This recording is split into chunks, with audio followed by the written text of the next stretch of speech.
கிறிஸ்துவுக்குள் பிரியமான சகோதர சகோதரிகளே, உங்கள் அனைவருக்கும் நம்முடைய கர்த்தராகிய இயேசு கிறிஸ்துவனுடைய வாழ்த்துதலை தெரிவிக்கிறேன்.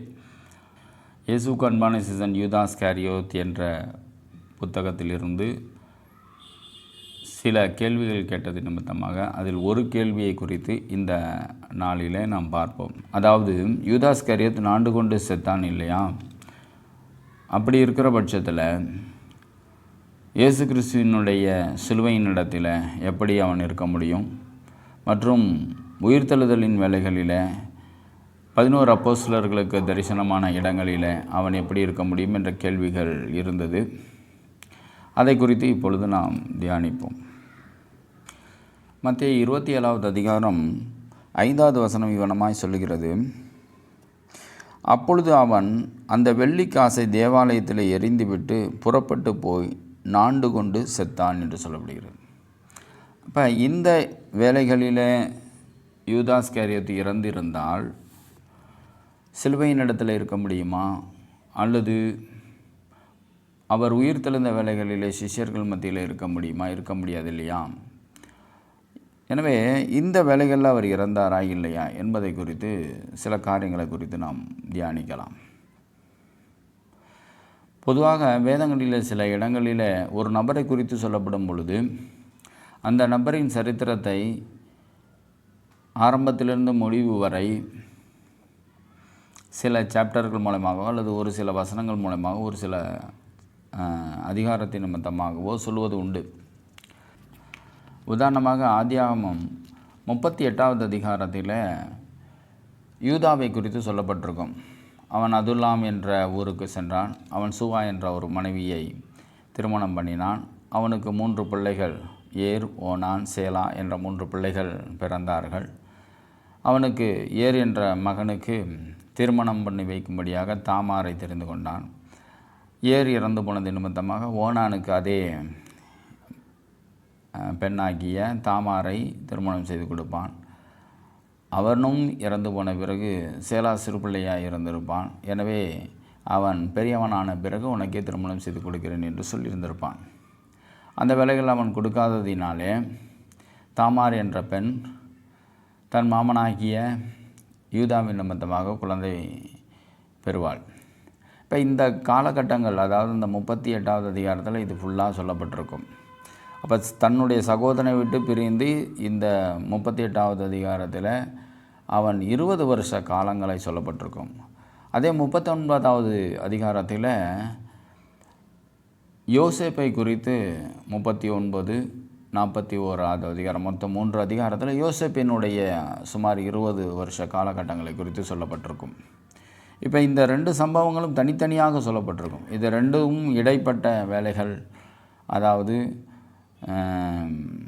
அவன் சிறையில் இருந்து வெளியில் வந்த காரியங்களை இடையில் சொல்வதோ, அல்லது இந்த யூதா ஓனானை திருமணம் செய்து கொள்ளுகின்ற காரியங்களை இடையில் சொல்வதுமாக இருந்தால் அது படிக்கிறவர்களுக்கு புரிந்து கொள்ள முடியாததாக இருந்திருக்கும்.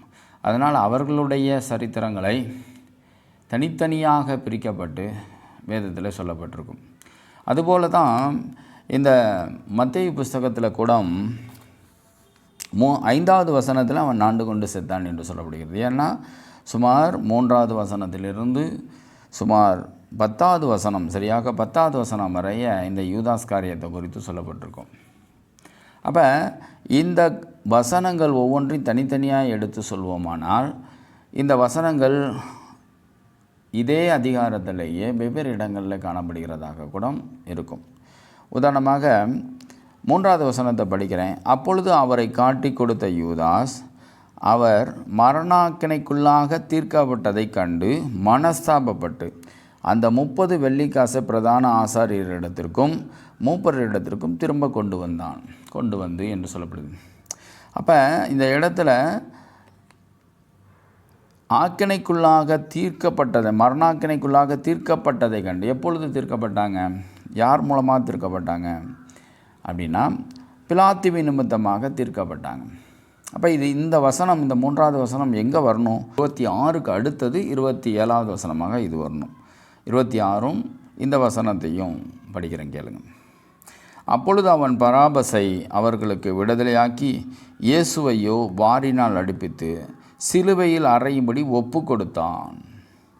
அப்போ இந்த ஒப்பு கொடுத்தப்பட்ட பிறகு அவனை நியாயம் தீர்த்த மரணாக்கணைக்குள்ளாக தீர்க்கப்பட்ட பிறகு இந்த 3வது வசனம் வந்திருக்கணும்.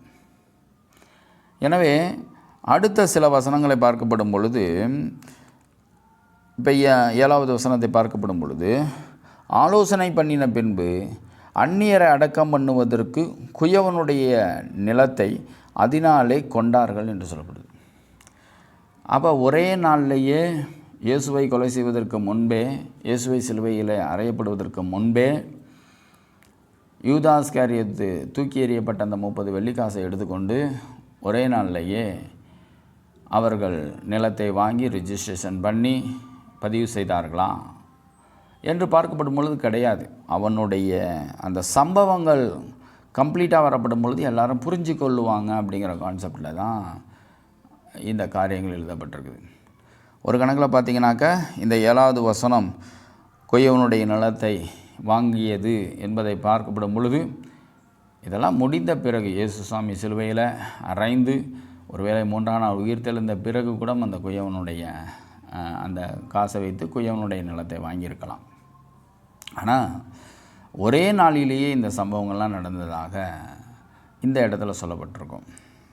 எனவே ஒரு வேளை யூதா இஸ்காரியோத் இயேசு கிறிஸ்து மரிப்பதற்கு முன்பே அவர் நாண்டு கொண்டு செத்தாரானால், யோவான் 20வது அதிகாரம் 24வது வசனத்தில் பார்க்கப்படும் பொழுது திதிமு என்கின்ற தோமா அந்த இடத்துல இல்லை என்று சொல்லப்படுது. அப்போ 11 சிஷ்யர்கள் முதலாம் தரிசனத்தில் இருந்திருப்பார்களானால் அதில் திதிமு என்கின்ற தோமா இல்லை என்றால் அப்போ யூதா இஸ்காரியோத்தும் இருந்திருக்கிறார். இப்போ யூதா இஸ்காரியோத்து இருந்தால் இயேசுசாமி சிலுவையில் அறையப்பட்ட பிறகும் யூதா இஸ்காரியோத்து இருந்திருக்கிறார் என்பதை இதிலிருந்து பார்க்கலாம். அதோடு மாத்திரமல்ல, அவர் சிலுவையின் இடத்துல இயேசுக்கு அன்பான சீசனாகவும் வெளிப்பட்டிருக்கிறார் என்பதை நாம் இதிலிருந்து புரிந்து கொள்ள முடியும். இயேசுசாமி சிலுவையில் மரணம் அடைந்து உயிர்த்தெழுந்த பிறகு 11 சீஷர்களுக்கும் முதல் முறை தரிசனமான போதும், 2வது முறை தோமா இருக்கின்ற வேளைகளில் தரிசனமான போதும், 3வது முறை அங்கிருந்த எல்லார் மத்தியிலும் யோவானில் சொல்லப்படுகிறது போல 21:7 சொல்லப்படுவது போல தரிசனமான வேலைகளிலும் அவர் இருந்திருக்கிறார் என்பதையும் நாம் உணர்ந்து கொள்ள முடியும். அதான் அப்போஸ்தலர் 1வது அதிகாரத்தில் அவர் எடுத்துக்கொள்ளப்பட்ட வேலைகளில் கூட அவர் உயிரோடு இருந்திருக்கிறார். ஏன்னா அந்த தரிசனங்கள் எல்லாம், அந்த 3 தரிசனமும் வருகின்ற வேலைகள்லாம் பிறகு தான் அவர் எடுத்துக்கொள்ளப்பட்டார். அந்த வேலைகளில் கூட யூதாஸ் இருந்திருக்கிறார். எப்பொழுது அவர் இறந்திருப்பார்? 40 நாள் இயேசுசாமி சிஷ்யர்களை பலப்படுத்தும்படியாக 40 நாள் அவர்களோடு பிரசங்கம் பண்ணின பிறகு அவர் எடுத்துக்கொள்ளப்பட்டார். எனவே அதற்கு பிறகு அவர் 41வது நாளோ 45வது நாளோ அவர் இறந்திருக்கலாம். எனவே இயேசு கிறிஸ்து சிலுவையில் அறைவதற்கு முன்பே யூதா இஸ்காரியோத் நாண்டு கொண்டு சாகவில்லை என்பதை இதிலிருந்து தெரிந்து கொள்ள முடியும். தேவன் தாமே ஆசீர்வதிப்பாராக. ஆமென்.